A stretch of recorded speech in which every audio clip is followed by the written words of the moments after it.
જો કોઈ રાજકીય પક્ષ કે નેતા તેમ કહે કે તેઓ જનતાના મિજાજને પારખી શકે છે તો તેમની આ પૂર્વ ધારણા ભૂલ ભરેલી છે અને તે વાતની સાબિતી ચૂંટણીના પરિણામ આપતા હોય છે।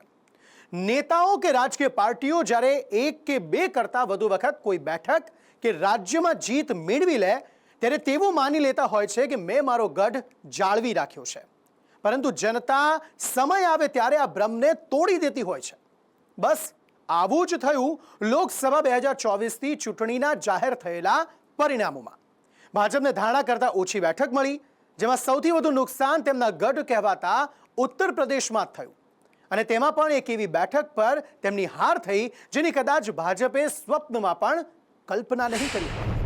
લોકસભા 2024ની ચૂંટણીના પરિણામોમાં ભાજપને સૌથી મોટો ઝટકો જે રાજ્યમાંથી મળ્યો છે તે છે ઉત્તર પ્રદેશ, જે રાજ્ય પર ભાજપને સૌથી વધારે ભરોસો હશે।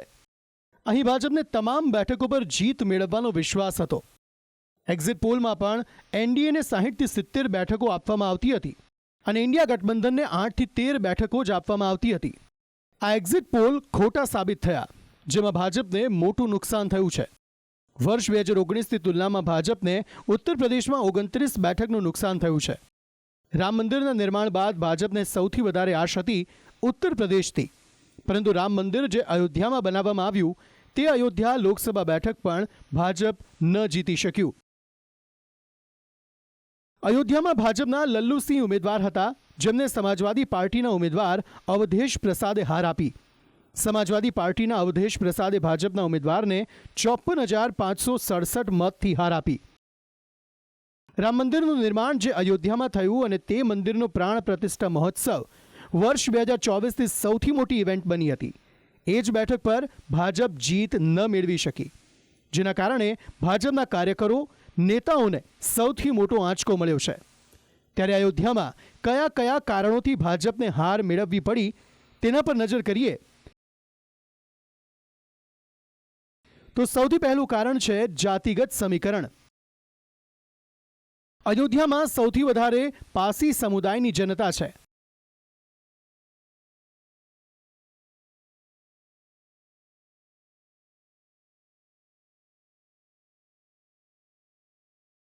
જેની સામે સમાજવાદી પાર્ટીએ પાસી સમુદાયના મોટા નેતા અવધેશ પ્રસાદને ટિકિટ આપી। અવધેશ પ્રસાદ દલિત સમાજના મોટા નેતા છે અને તેનો ફાયદો સમાજવાદી પાર્ટીને આ ચૂંટણીમાં મળ્યો। અવધેશ પ્રસાદ 9 વખત ધારાસભ્ય રહી ચૂક્યા છે અને મંત્રી પણ રહી ચૂક્યા છે।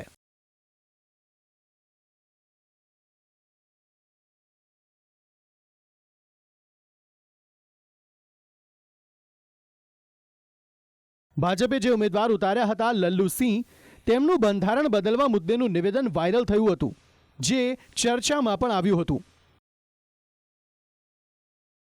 તેમણે કહ્યું હતું કે અમને 400થી વધુ બેઠકો એટલા માટે જોઈએ છે કે જેનાથી અમે બંધારણ બદલી શકીએ।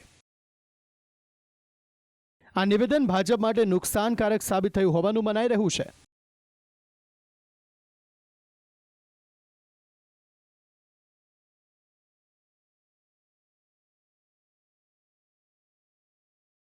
લલ્લુસિંહને ત્રીજી વખત રિપીટ કરાયા, પરંતુ જનતામાં લલ્લુસિંહને લઈ નારાજગી હતી। 2 વખત સાંસદ રહ્યા ત્યારે વિકાસ કાર્યો કર્યા નહોતા।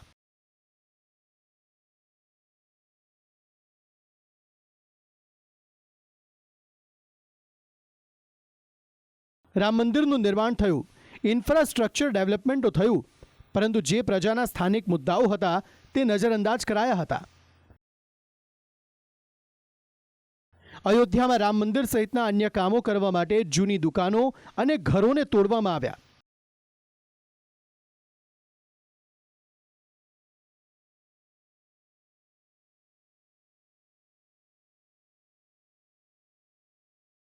દસ્તાવેજો ન હોવાથી બુલડોઝર ચલાવાયું અને વળતર પણ અપાયું નહોતું।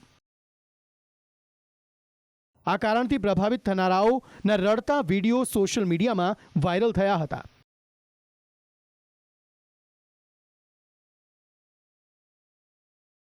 ન માત્ર અયોધ્યા પરંતુ ભાજપને અમેઠી બેઠક પણ ગુમાવવી પડી, જેના પર જીતનો પૂરેપૂરો વિશ્વાસ હતો।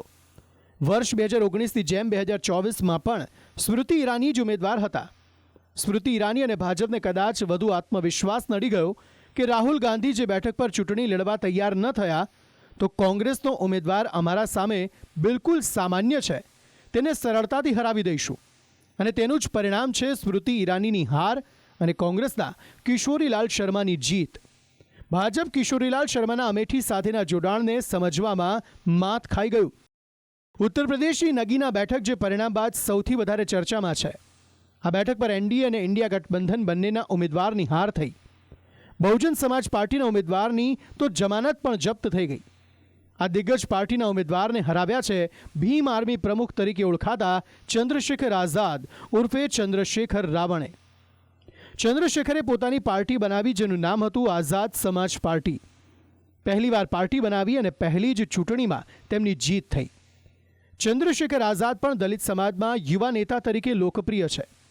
ચંદ્રશેખર આઝાદે 1.5 લાખ કરતાં વધુ લીડથી ભાજપના ઉમેદવારને હાર આપી. ઉત્તર પ્રદેશની 80 બેઠકો પર સમાજવાદી પાર્ટીને 37 અને કોંગ્રેસને 6 બેઠક પર જીત મળી.